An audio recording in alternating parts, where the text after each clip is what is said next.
సింగరాజపల్లి గ్రామస్తులకు నమస్కారం. ముందుగా మన ప్రభుత్వ పాఠశాలలో చదువుకున్న బెల్ద సాహితికి అభినందనలు. సాహితి 10వ తరగతిలో టాపర్గా నిలవడమే కాకుండా బాసర IIITలో సీట్ సాధించింది. కేవలం IIITలోనే కాకుండా ఇతర పరీక్షల్లో ఉత్తీర్ణత సాధించి వివిధ కాలేజీల్లో సీట్ సంపాదించింది.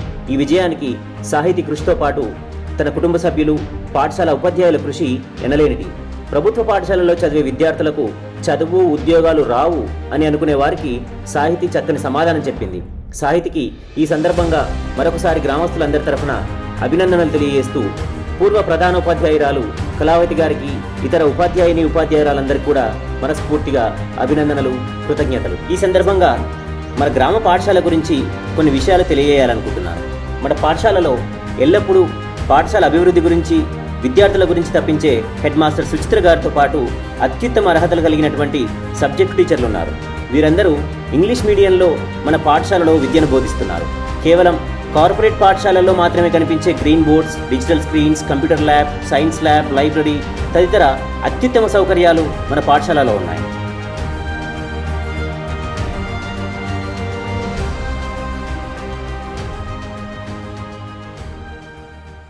This is one of the galaxy in the solar system. So many galaxies in the solar system. This is one of the solar. విశాలమైన తరగతి గదులు, క్రీడా ప్రాంగణం, వాష్ ఏరియా, మంచినీటి సౌకర్యాలు, టాయిలెట్స్ ఇట్లా ఏ ప్రైవేట్ కార్పొరేట్ పాఠశాలకు తీసుకునే విధంగా అన్ని విధాలుగా మన పాఠశాల నెంబర్ 1గా ఉంది.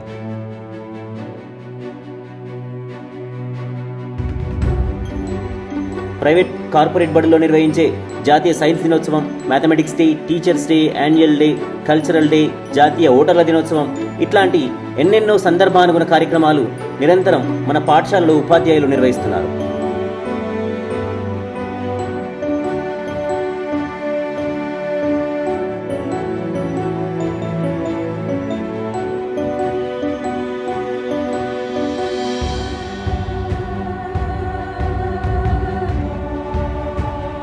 విద్యార్థులకు మధ్యాహ్న భోజనం, school uniforms, text books, note books ప్రభుత్వమే ఉచితంగా పంపిణీ చేస్తోంది.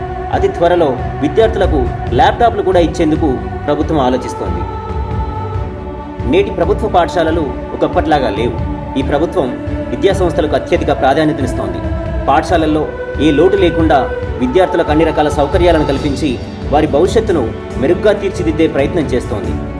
దేశ భవిష్యత్తు తరగతి గదుల్లో నిర్మాణం అవుతుందని నెహ్రూ చెప్పిన మాటలు దృష్టిలో పెట్టుకుని పిల్లలు విద్యావంతులై బాగుపడితే వారి కుటుంబాలు, గ్రామం, దేశం, సమాజం బాగుపడుతుంది. కాబట్టి మన గ్రామ పాఠశాలకు గ్రామం తరఫున అత్యున్నత ప్రాధాన్యత ఇస్తామని మాటిస్తూ మీ అందరికీ ధన్యవాదాలు తెలియజేస్తా ఉన్నా. మరొకసారి సాహితికి, ఉపాధ్యాయురాలందరికీ ప్రత్యేక ధన్యవాదాలు, కృతజ్ఞతలు.